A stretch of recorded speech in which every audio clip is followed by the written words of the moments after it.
એ ગુરુજી, તેના એક શિષ્યને એક ચમત્કારી અરીસો.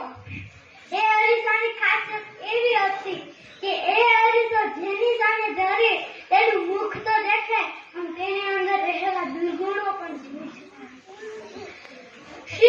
તે અરીસો લઈ લીધો.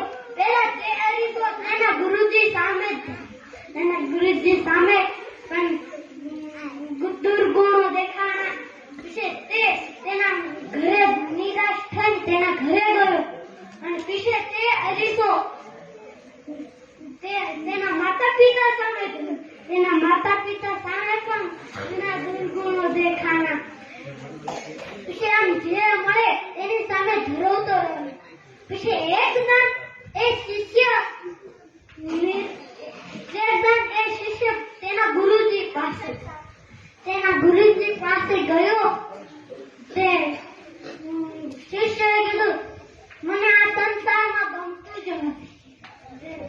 ગુરુજીએ કહ્યું કે મેં તને આ અરીસો તારા દુર્ગુણો જોવા માટે આપ્યો હતો.